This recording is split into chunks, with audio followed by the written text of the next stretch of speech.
All right, thank you for tuning in to another how-to video by Taylor. And this one is going to be repairing a wall, drywall. And the first thing that we're going to do is put the insulation back in that we took out, that we removed. We had to remove half of the drywall and keep the wood studs there. And it's in a garage, so it is an exterior wall. Well, you know, open to the elements, I guess, in the garage, and so it is insulated. And so we removed the drywall there where it had gotten wet, and the insulation, the old insulation. So first going to put new insulation between the studs, and then we'll put the drywall back, and we'll go through that. But the first step is to cut a piece of insulation. It is 48 inches. So we took out a whole sheetrock panel, and they are 48 inches wide, 4 feet wide. So just measure along here, and it's real easy to cut this material.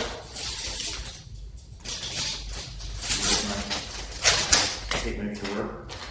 Just with an X-Acto knife, find where you need to be, and cut through the paper first, and then just keep slicing. It'll be several times because you have to go through the whole layer of the insulation. So you cut your a panel of insulation, and then we'll show you now how you put it between the wood studs in the wall.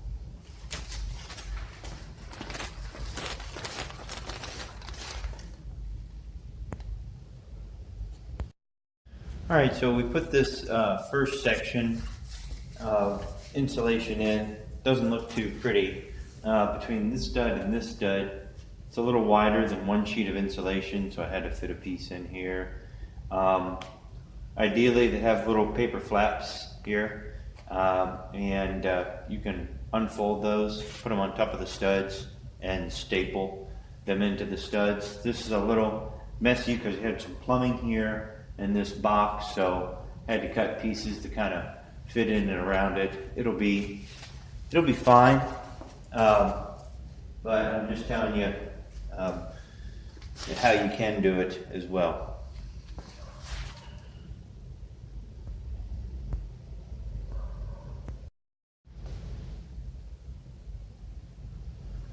Once you've tore the drywall out, you'll need to take nails out that are in the studs that held the drywall into place.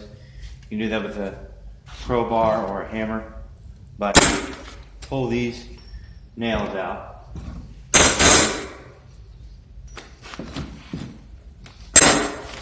And you go through all the studs and remove all these nails.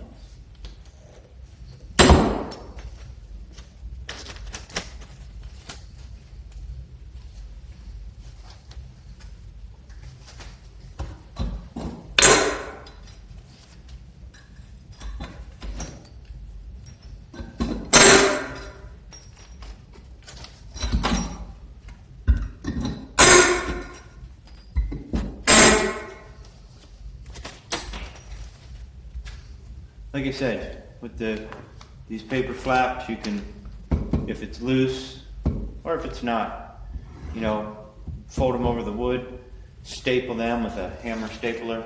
That's the right way to do it. This insulation's going to stay here. It's not going anywhere, so for this job, I'm not worried about it.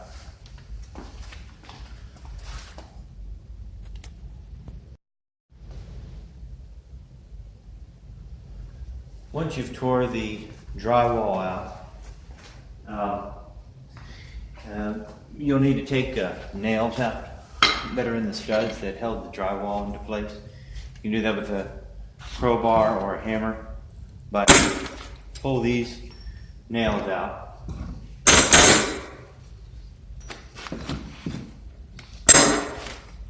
and you go through all the studs and remove all these nails.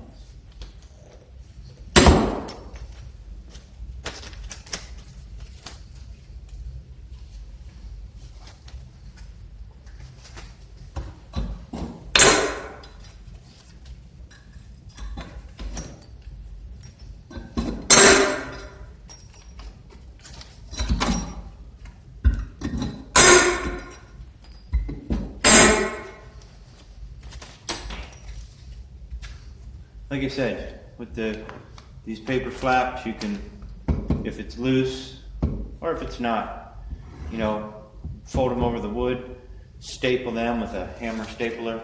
That's the right way to do it. This insulation's going to stay here. It's not going anywhere, so for this job, I'm not worried about it. All right, so we've got all the insulation batting, I think they call it, in place. And again, you just want to put it, cut it to size, and if you have to cut it long ways and put it in between the studs, I'm just putting where I had to take the insulation out.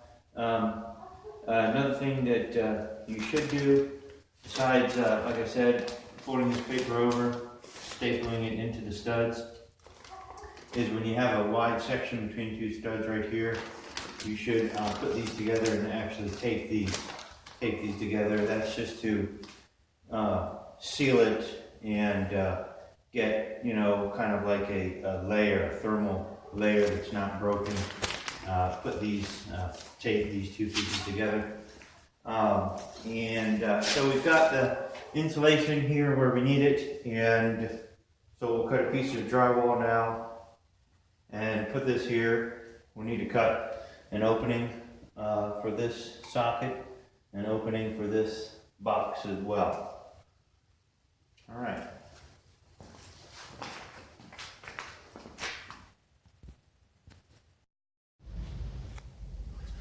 All right, now, to get these holes that we need to make, best way is, you know, your measures start all the way over the edge, the seam, where your drywall will be. So this is 22 inches. On this side of the box was almost 24 inches.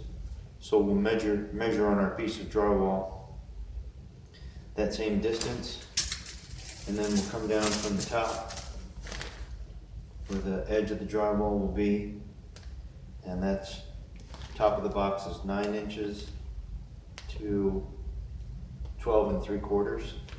9 inches to 12 3/4. So I'll use those 4 measurements to cut this box out of the drywall. I'll do the same with this box right here. Measure down from the top, the 2 measurements, over from the side, the 2 measurements. Cut that out on my piece of drywall first.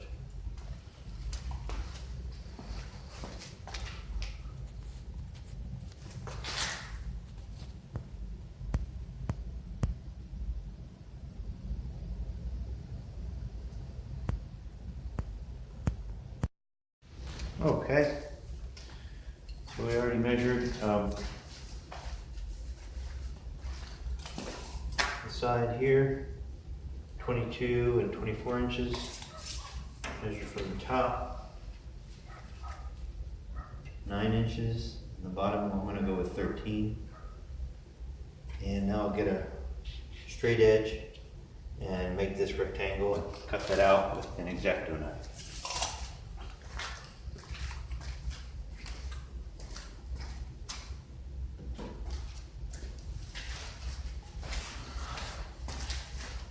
If you have a straight edge, one of those tools, with a kind of ruler with a L in it as well, those are great, those are ideal, those are professional. Piece of wood also works.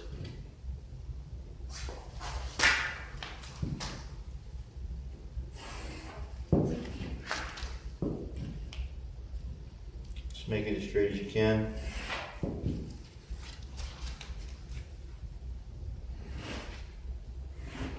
And that's the rectangle. Sometimes you can put an X to it. That's the piece that we're going to take out.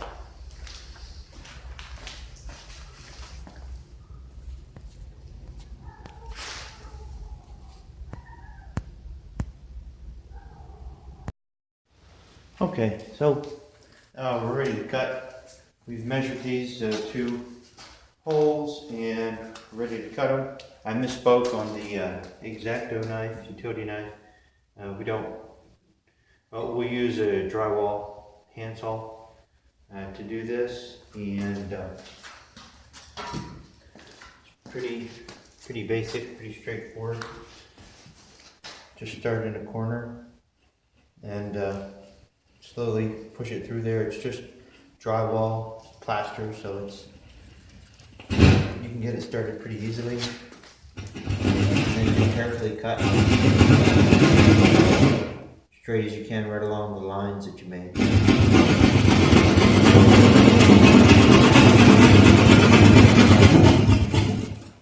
Get right to a corner. Start here, and I'd start in the opposite corner actually, so it doesn't break in a way that you don't want.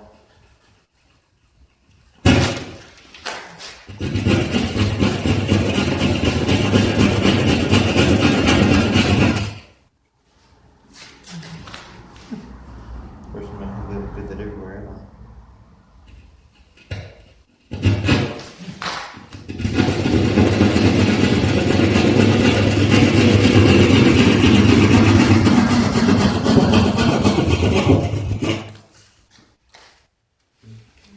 I guess the deal of this is just to keep the saw moving, because it has big teeth and it'll get stopped and caught up.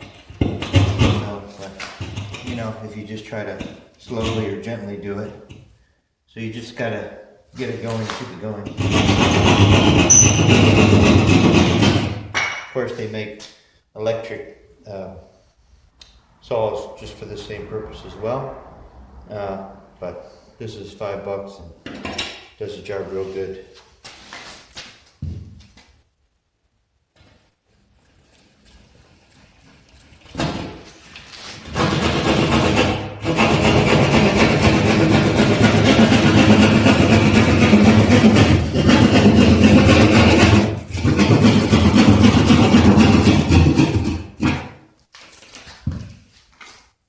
Gotta be careful. You get over to a part like this. This is so skinny, it could break off. So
have our hole for our electric socket and for our washer and dryer faucet connections, and go on to the next step.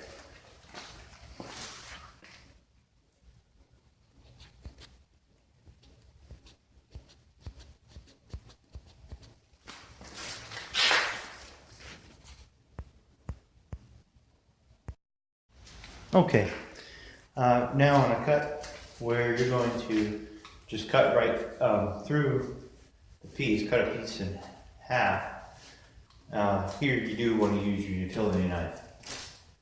There we use the saw because we're just cutting a hole in it or any kind of a shape. But when you're cutting the piece actually in half, just use the utility knife. Draw your line with a straight edge, and then I can just kind of eyeball it. You can do this with a straight edge as well, just right up against a straight edge for a reason just like that. Or you can just slowly make your mark.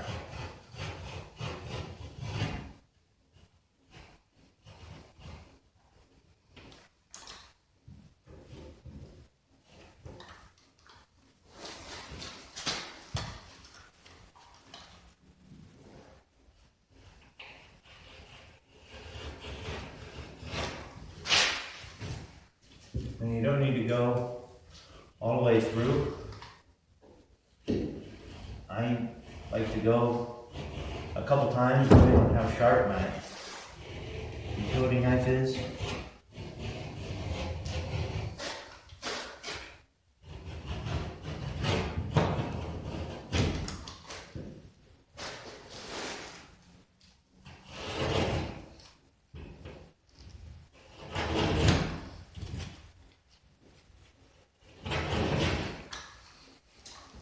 That should be good.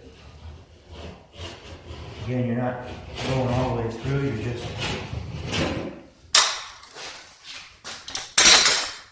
making a slight incision, and then just from the back, hit it slightly and it'll crack right along that line. That.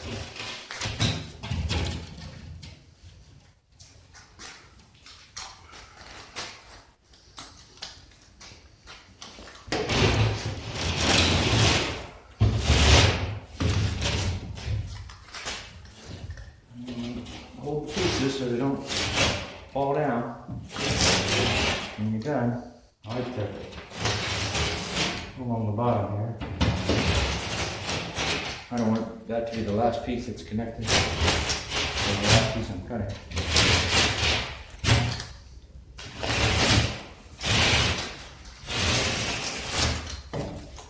Okay.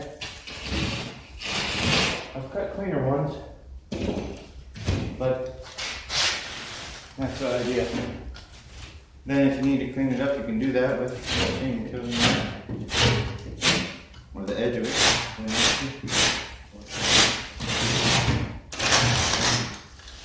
Get it as clean as you want it, and now it's ready to put on the studs with screws, with drywall screws.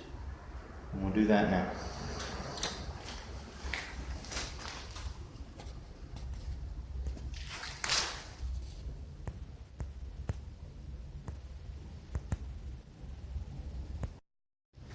All right, and I've gone ahead and put this piece of drywall in place, and almost every time you do that,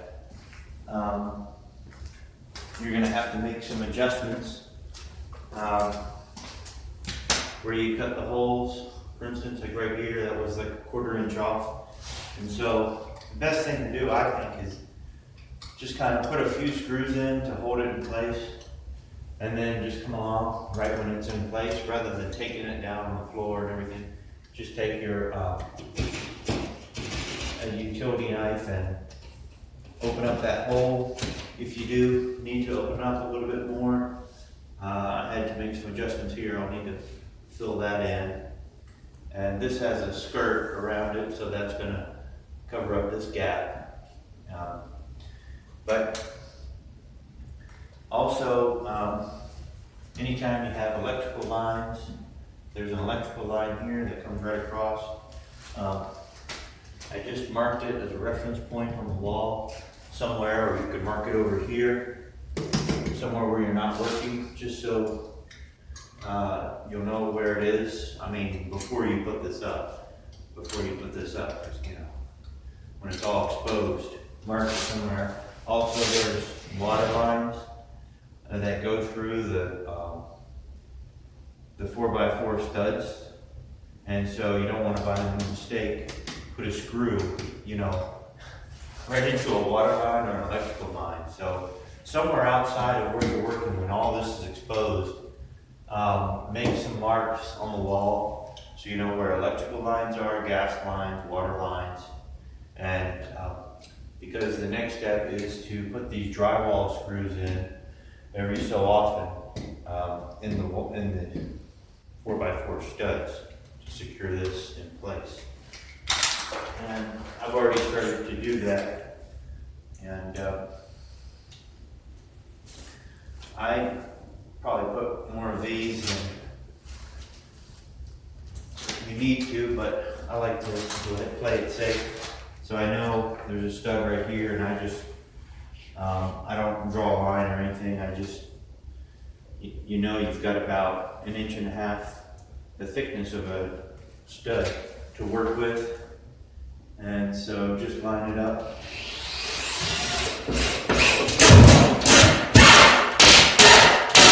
Now they make a special drywall bit, that you don't have to go slowly. You can just drive it right in and it'll stop. Those drywall bits are nice to use, they're convenient. I have one, but don't have it with me right now. Now I know this line the electrical line goes into this box and is on the one side of this stud, and it's stapled to that stud and then comes across, so still have to be very careful. And when you're screwing this in, you'll feel it. Oh, see, there you go. You'll feel it pull it in place, and especially since I have a little more insulation in there than I should. That head of the drywall screw will start to pull this down, but because I have a little too much insulation in there, it's kind of resisting. And so you don't want to make a mistake like I did right there, drive the screw right through. But if you do it evenly, just kind of work an area and the whole thing will start to lay into place, and it kind of distributes the pressure. So all the pressure pushing out is not on one screw, but it's distributed on 10 or 12 screws.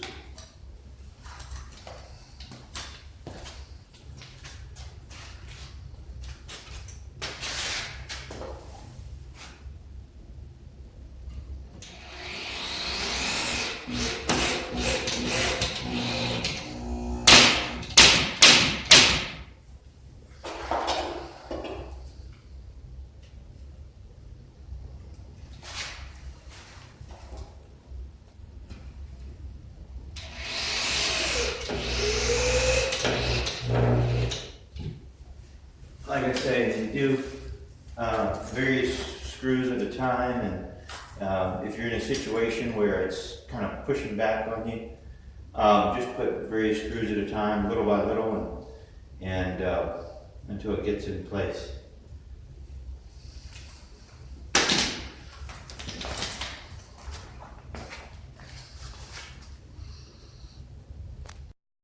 Okay, so it's time to put the mud and tape, what they call it, or plaster, and tape. It's not sticky tape, it's just paper, roll of paper.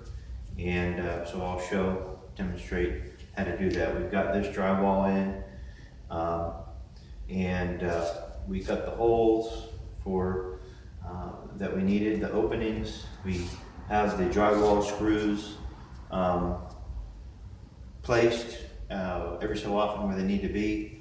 The whole board is right solid in its position where it needs to be, and now we're going to mud plaster the seams and the heads of the screws, and go ahead and do that now. So you don't really want to do it sparingly. You want to use a good amount. You might think that shouldn't much as necessary, but should put it on about like this. I mean, it's not like a 1/16 of an inch thick or anything, but you want to put on a thin layer and a little more, slightly more than you think you need. The reason for that is when you put the tape on, I'll show you when you put the tape on this seam, and run your trowel over it, you want to kind of fill in the gaps and the uneven places there, and I'll kind of show you what it means. So this is your drywall tape. It's just paper, like I said. And I'm going to do this whole piece actually.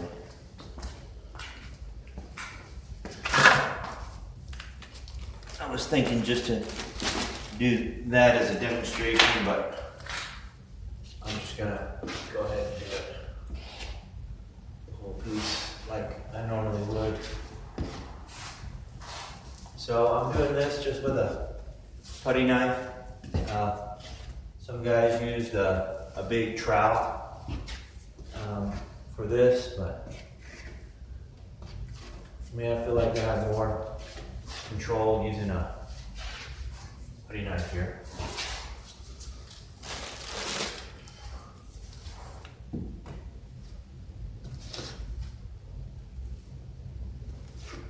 And now you don't want to leave it in the end where there's so much where, you know, there's a real thick bead of plaster here either. So, all right, so then I just roll it out, kind of measure it. Doesn't have to be exact. I'm gonna cut it with an utility knife. You can do that. You can be as exact as you want. Doesn't need to go all the way to the end because you're not going to put plaster there. It's basically you're just making a seam, just holding this together. Now you'll see a little indentation when you do this. The gap there between the two pieces of drywall. You want to center this paper. They call it tapered. It's just paper right over that. And like I said, I don't go all the way to the end.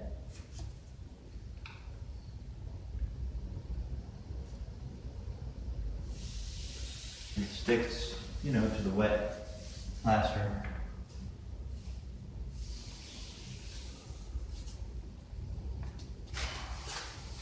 All right, I just go with my hand and make sure it's making contact. Then again, you have to get that bead of plaster. So here's where I take my trowel. Now this.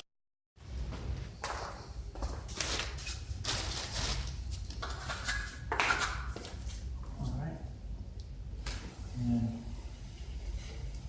you do want to feather it out. So you'll feel the plaster, wet plaster underneath the paper, and you're just kind of pushing that out, kind of like you would bubbles. If you ever did tint on windows, you just keep your putty knife flat and push out the excess. Now that will, you see how we're taking off a lot of it, but that will fill in the gap. It'll make it totally flat. It'll join these two pieces and fill in any gap that's there. But you also want to leave enough plaster underneath that tape to create a good, strong, solid joint. But you only want to have under there as much as you need, of course. So that's, I've kind of feathered it out too. So it, and eventually we'll sand that. Now, we did this, so we know we got the right amount of material underneath. Now we're going to put wet plaster on top of this, and then do the same thing. I have some right here.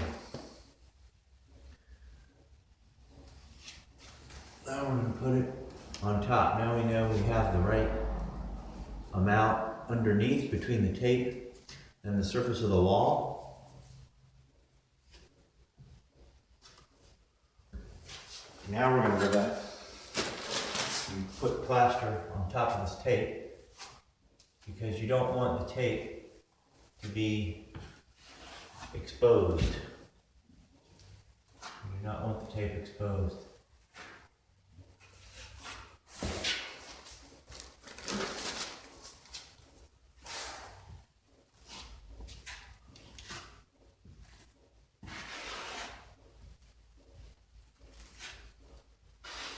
And this you really could do with a trowel, because you're gonna feather it out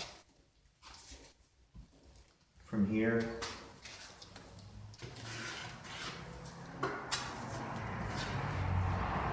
to the surface that it joins up with.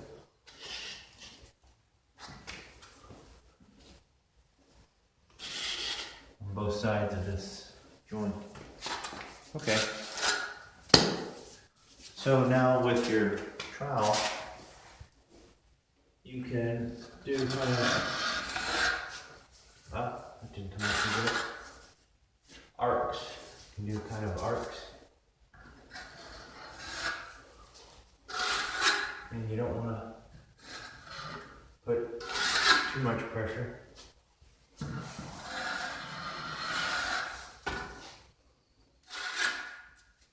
That's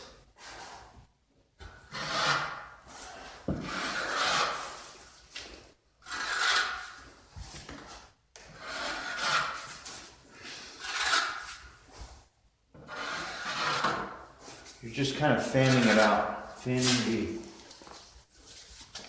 plaster out to join up this level of the two walls. So it's just a smooth surface. But if your trowel is not, you know, see the end of my trowel, it's an older trowel, it's dirty and it's not exactly even, so it's making marks. And you don't want to do that, because every indentation or channel or mark that you have, it's going to be more time when you're sanding. More time when you're sanding. So, I really need to get another trowel. The more time you spend on this, the less time you'll have to spend sanding, and you would think that sanding wouldn't take a lot of time, but because it's the final touch, it does take a lot of time. But the better job and the smoother job you do on this, the less time it'll take. Give this another. You're supposed to be able to just come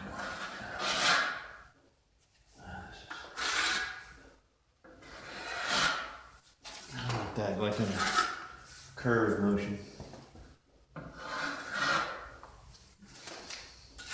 Just see, this ends up to be just as flat as you can make it, but you'll start to see the paper there, because this gets real thin, so you don't want to make it too thin, but then again, you don't want to have a bunch of plaster on here, so where it ends up to have like an obvious bead of plaster here. So it's kind of a balance, but you'll get the hang of it once you do it. All right.